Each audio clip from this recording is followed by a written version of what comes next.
Hello students, कैसे हो आप लोग। तो लास्ट क्लास में हमने गुडविल की वैल्यूएशन चैप्टर स्टार्ट किया था। हमने इसमें यह पढ़ना सीखा था कि गुडविल क्या होती है, कौन कौन से फैक्टर्स गुडविल को इफ़ेक्ट करते हैं एंड गुडविल के टाइप्स क्या होते हैं। आज हम ये सीखेंगे कि गुडविल को कैलकुलेट करने के मेथड्स कितने हैं। तो अगर हम बात करें गुडविल को कैलकुलेट करने के मेथड्स की, तो हमारे सामने तीन मेथड्स हैं। फर्स्ट है हमारा एवरेज प्रॉफिट मेथड, देन है हमारा super profit method and last है हमारा कैपिटलाइजेशन मेथड।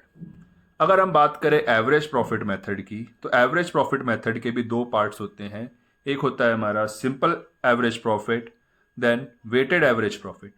उसी प्रकार से कैपिटलाइजेशन मेथड के भी दो टाइप हैं, capitalization of average profit and capitalization of super profit. तो अगर हम देखें तो हमें टोटली 5 मेथड्स हैं यहाँ पे जिसके बारे में हमें पढ़ना। आज हम सबसे पहले एवरेज प्रॉफिट मेथड्स के ऊपर अपनी क्लास का डिस्कशन रखेंगे। अगर हम बात करें एवरेज प्रॉफिट मेथड में, तो एवरेज प्रॉफिट मेथड के अंदर जो पहला मेथड है हमारे सामने, वो है हमारा सिंपल एवरेज प्रॉफिट मेथड। अगर हम सिंपल एवरेज प्रॉफिट के बारे में बात करें, तो उसको निकालने का फॉर्मूला है हमारा एवरेज नॉर्मल प्रॉफिट मल्टीप्लाई में number of year purchase. Average normal profit multiply में number of year purchase. Average normal profit अगर हमें निकालना है तो उसके लिए हमें सम ऑफ प्रॉफिट्स डिवाइड में सम ऑफ ईयर्स, या फिर हम कह सकते हैं नंबर ऑफ ईयर्स, तो इसको डिवाइड करना पड़ेगा। एवरेज प्रॉफिट बेसिकली को जब भी हमें गुडविल निकालनी होती है सिंपल एवरेज प्रॉफिट मेथड से, तो हमें क्वेश्चंस कुछ सालों के प्रॉफिट शो करता है। हमें उन प्रॉफिट्स का टोटल करके उसको टोटल नंबर ऑफ ईयर से क्या करना होता है, डिवाइड करना होता है। अगर हम बात करें नंबर ऑफ ईयर परचेज, जिसे हम प्यार से NYP भी बोलेंगे, उसका मतलब है that the firm will earn similar profits after change in ownership for how many years. इसका मतलब है कि अगर ओनरशिप में चेंज भी होता है, फिर भी फर्म सिमिलर प्रॉफिट्स कितने सालों तक अर्न कर पाएगी, इसको निकालने के लिए हमें नंबर ऑफ ईयर परचेज की रिक्वायरमेंट होती है। अगर हमें गुडविल कैलकुलेट करना है तो हमें एवरेज नॉर्मल प्रॉफिट को नंबर ऑफ ईयर परचेज से मल्टीप्लाई करना होता है। अब एक बात हमें और ध्यान रखनी है यहाँ पे कि हमें नॉर्मल प्रॉफिट की रिक्वायरमेंट है। नॉर्मल प्रॉफिट का मतलब होता है ऐसा प्रॉफिट जिसमें किसी प्रकार की मिलावट ना हो, एबनॉर्मलिटी ना हो, हमें उस प्रॉफिट की रिक्वायरमेंट होती है। तो अगर हमें नॉर्मल प्रॉफिट निकालना है तो हम नॉर्मल प्रॉफिट कैसे कैलकुलेट करें, तो इसके निकालने का वैसे तो कोई ऐसे रॉकेट साइंस नहीं है, बट बेसिकली हमने जो जो बातें हमें इसमें ध्यान रखनी होती है उसके रिगार्डिंग हमने एक फॉर्मूला डेवलप किया है। अगर हम देखें तो क्वेश्चन हमें प्रॉफिट ऑफ लास्ट ईयर देगा। अच्छा, एक बात और, नॉर्मल प्रॉफिट को फ्यूचर मेंटेनेबल प्रॉफिट भी कहा जाता है। अगर हम देखें तो क्वेश्चन हमें लास्ट ईयर्स के प्रॉफिट देगा। अब उसके नीचे बहुत सारी हमें एडजस्टमेंट्स मिलेंगी। हमें उन एडजस्टमेंट्स को या तो ऐड करना होगा या फिर लेस। तो अगर हमें देखा जाए तो हमें किन चीज़ों को ऐड करना है और किन चीज़ों को लेस। तो यहाँ पे कुछ बातें लिखी है मैंने, जैसे कि एबनॉर्मल लॉस या फिर लॉस बाय फायर, इसको हम वापस से ऐड बैक कर देते हैं। इसका रीज़न है कि जो एबनॉर्मल लॉस है यानी कि लॉस बाय फायर है, नॉर्मली बिजनेस में लॉस बाय फायर नहीं होता है। तो अगर किसी बिजनेस को नॉर्मल प्रॉफिट निकालना है तो उसके अंदर उसको वापस से एबनॉर्मल लॉस को ऐड बैक करना पड़ेगा, ताकि जो उसके एबनॉर्मल लॉस की वजह से उसका प्रॉफिट कम हो गया था वो वापस से नॉर्मल हो जाए। इसी प्रकार से और भी कुछ आइटम्स है, जैसे कि loss on sale of fixed asset, over valuation of opening stock, under valuation of closing stock, non recurring expense, capital expenditure treated as revenue. Basically ये सारे के सारे वो सारे एक्सपेंसेस हैं या वो सारे आइटम्स हैं जिसकी वजह से प्रॉफिट कम हो गया था। तो हमें नॉर्मल प्रॉफिट निकालने के लिए इन सारे के सारे एक्सपेंसेस को वापस से ऐड बैक करना पड़ेगा। उसी प्रकार से कुछ ऐसे आइटम्स भी होते हैं जिनकी वजह से प्रॉफिट हमारा इंक्रीज हो जाता है। तो हमें अगर नॉर्मल प्रॉफिट चाहिए तो हमें इन सारे एक्सपेंसेस को या इन सारे आइटम्स को वापस से लेस करना होगा, जैसे कि एबनॉर्मल गेन, जिसका एग्जांपल है profit on sale of asset. Asset बेच के होने वाला प्रॉफिट नॉर्मली बिजनेस अर्न नहीं करता है। तो अगर किसी बिजनेस में प्रॉफिट हुआ है असेट को सेल करने से, तो एक एबनॉर्मल गेन है जिसे हमें वापस से लेस करना पड़ेगा। उसी प्रकार से over valuation of closing stock, under valuation of opening stock, और income from non trade investment. Non trade investment वो इन्वेस्टमेंट होती है जो बेसिकली बिजनेस इन्वेस्टमेंट उस हिसाब से करता है जिसका उससे बिजनेस से कोई लेना देना नहीं है। ये बिजनेस ने ट्रेड बेचने के लिए ये इन्वेस्टमेंट को नहीं किया है।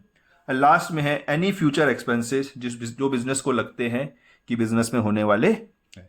इन सारे एक्सपेंसेस को हम क्या करेंगे, ऐड या लेस करने के बाद हमारा नॉर्मल प्रॉफिट आ जाएगा। तो आइए अब हम कुछ क्वेश्चंस देखते हैं जिसके थ्रू हमें और क्लैरिटी आएगी। तो सबसे पहला जो क्वेश्चन हमें करना है वो है हमारे टीएस गरेवाल का क्वेश्चन नंबर 1। क्वेश्चन क्या है, goodwill is to be valued at 3 years purchase. हमें 3 ईयर्स परचेज के हिसाब से गुडविल कैलकुलेट करनी है और 4 ईयर्स एवरेज प्रॉफिट। हमें 4 साल का एवरेज प्रॉफिट दे रखा है, 4 साल के प्रॉफिट्स दे रखे हैं, हमें उनका एवरेज प्रॉफिट निकालना है। Calculate amount of goodwill. तो हम गुडविल कैलकुलेट करते हैं इस मेथड से। तो अगर हम देखें, सबसे पहले गुडविल कैलकुलेट करने के लिए हमें एवरेज नॉर्मल प्रॉफिट निकालना होगा। अच्छा, इस क्वेश्चन में किसी प्रकार की एडजस्टमेंट्स नहीं है, किसी प्रकार की एबनॉर्मलिटी नहीं है। तो नॉर्मली जो हमें प्रॉफिट दिया गया है वही हमारा नॉर्मल प्रॉफिट हो जाएगा। अगर हमें उसका एवरेज निकालना है तो हमें उन सारे प्रॉफिट्स का टोटल करना पड़ेगा। तो हमें 4 साल के प्रॉफिट्स दे रखे हैं, उन चारों साल के प्रॉफिट्स का हम टोटल निकालेंगे और नंबर ऑफ ईयर से डिवाइड कर देंगे। तो यहाँ टोटल नंबर ऑफ ईयर्स हैं 4।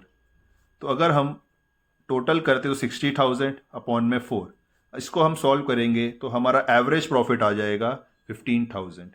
क्वेश्चन में हमें नंबर ऑफ ईयर परचेज दिया गया है 3 ईयर्स। तो अगर हम गुडविल निकालें तो गुडविल हो जाएगी हमारी एवरेज प्रॉफिट जो हमारा 15,000 है, मल्टीप्लाई में नंबर ऑफ ईयर परचेज जो हमारा 3 है, तो हमारा सॉल्यूशन हो गया 45,000। ठीक है, एक और क्वेश्चन हम देखते हैं, क्वेश्चन नंबर 11। एक और क्वेश्चन हम करते हैं, क्वेश्चन नंबर 6, टीएस गरेवाल का क्वेश्चन नंबर 6। बोलता है Madhu and Vidhi are partner sharing profits in the ratio of 3:2।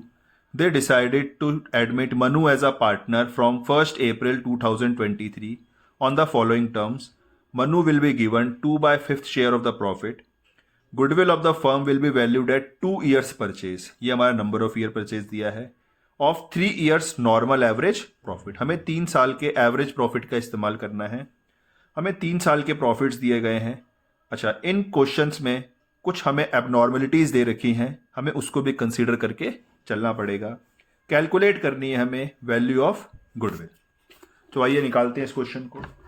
तो इस क्वेश्चन को सॉल्व करने के लिए सबसे पहले हमें एक टेबल बनानी पड़ेगी और जितने साल के हमें प्रॉफिट्स दिए गए हैं हमें उतने साल के यहाँ पे कॉलम्स बनाने पड़ेंगे।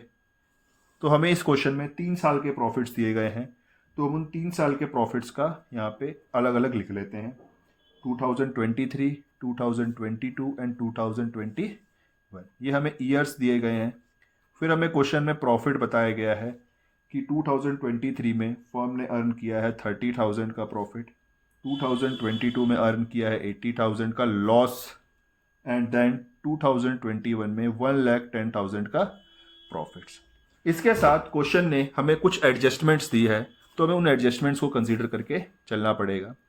सबसे पहले लिखा है कि 2023 में after debiting loss of stock by fire, आग लगने की वजह से 40,000 का हमें नुकसान हो गया।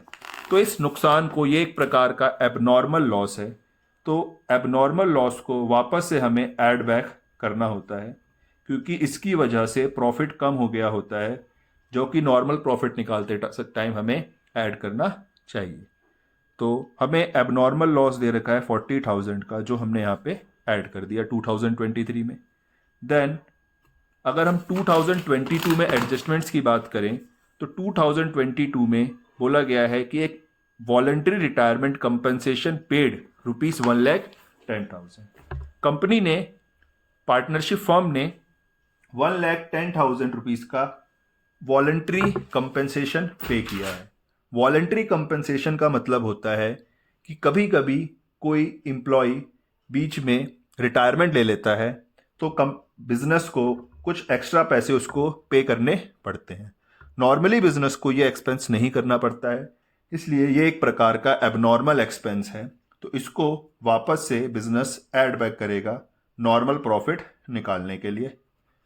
तो अगर हम 2022 के प्रॉफिट में इसको ऐड बैक कर देंगे 1,10,000।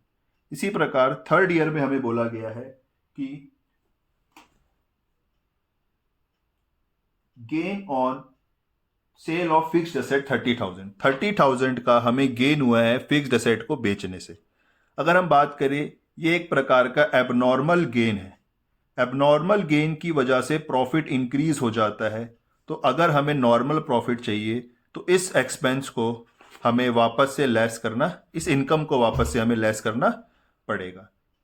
इन सारे एडजस्टमेंट्स के बाद जब हम इसका सॉल्यूशन निकालेंगे तो हमें नॉर्मल प्रॉफिट निकल के आ जाएगा। तो हमारा नॉर्मल प्रॉफिट आ गया 2023 का 70,000, 2022 का 30,000 एंड 2021 का 80,000। तो अगर अब हम एवरेज प्रॉफिट निकालें तो हमें 3 इयर्स के प्रॉफिट को ऐड करना पड़ेगा 70,000 प्लस 30,000 प्लस 80,000, और इसको हमें नंबर ऑफ ईयर से डिवाइड करना पड़ेगा, जो कि हमारे लिए 3 है। तो 1,80,000 को हमने डिवाइड किया है 3 से। तो इसको जब हम सॉल्व करेंगे तो हमारा एवरेज प्रॉफिट आ गया है 60,000। अच्छा, गुडविल निकालने का हमारा फॉर्मूला होता है एवरेज प्रॉफिट मल्टीप्लाई में नंबर ऑफ ईयर परचेज, जो क्वेश्चन ने हमें 2 बताई थी। तो हमारी गुडविल आ गई 1,20,000।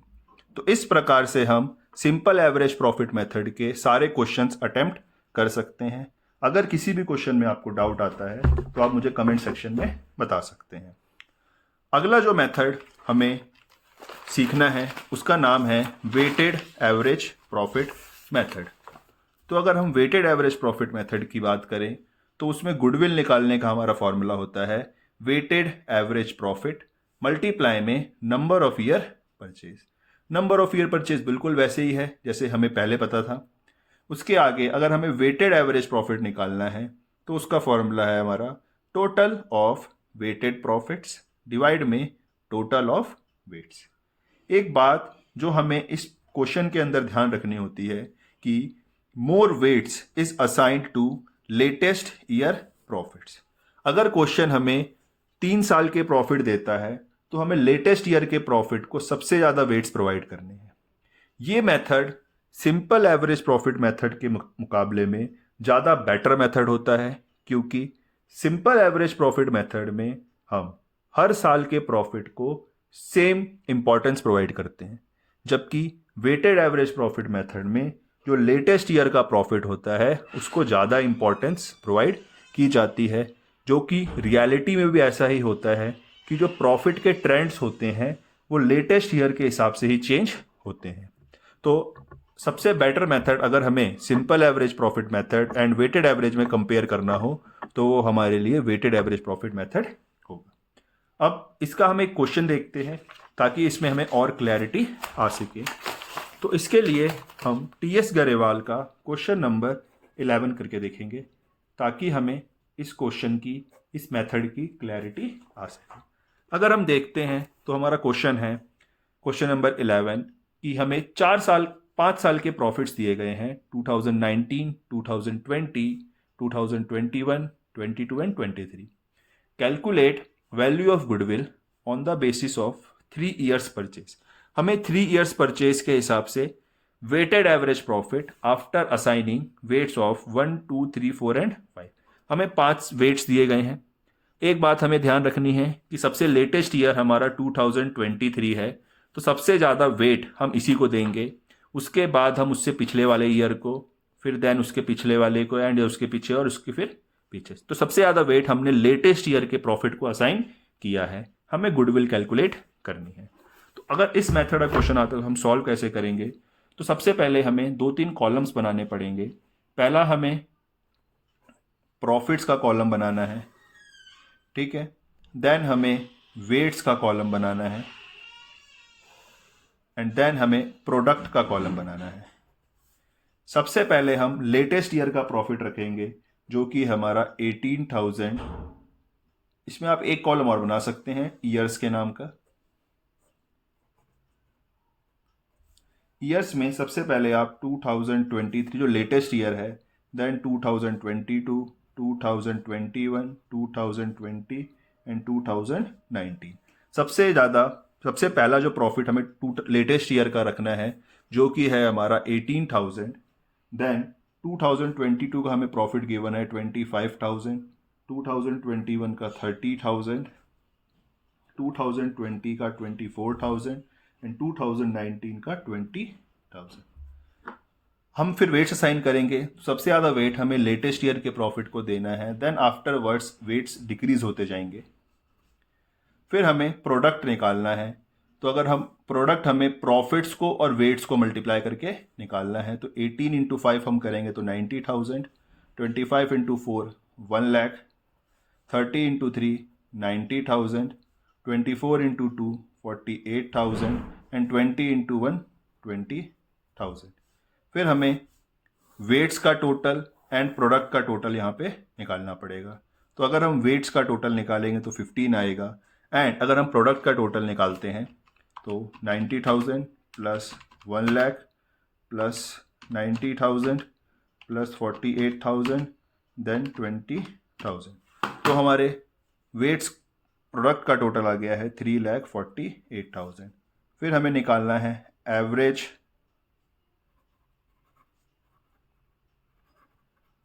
Weighted profit. तो हमारा फॉर्मूला है total of profits, total of weighted profits divide में टोटल ऑफ वेट्स। तो जब हम इसको सॉल्व करेंगे तो हमारा आंसर आ जाएगा 23,200। ये हमारा एवरेज वेटेड प्रॉफिट आ गया। अब गुडविल निकालने का फॉर्मूला था एवरेज वेटेड प्रॉफिट्स मल्टीप्लाई में नंबर ऑफ ईयर परचेज, जो क्वेश्चन ने हमें 3 दिया था। अगर हम इसको मल्टीप्लाई करते हैं तो हमारी गुडविल आ गई वेटेड प्रॉफिट से 69,600। तो इस प्रकार से आप वेटेड एवरेज प्रॉफिट के भी सारे के सारे क्वेश्चंस अटेम्प्ट कर सकते हैं। आशा करता हूं कि आपको सारे के सारे टॉपिक्स अच्छे से क्लियर हो गए होंगे। अगली क्लास में हम super profit method and capitalization method के बारे में क्वेश्चंस आगे डिस्कस करेंगे। अगर किसी भी प्रकार के आपको डाउट्स हो तो आप कमेंट सेक्शन में ज़रूर मुझे बताइएगा, और अगर वीडियो के बारे में अगर कोई भी फीडबैक चाहिए देना है तो आप मुझे बता सकते हैं। Thank you.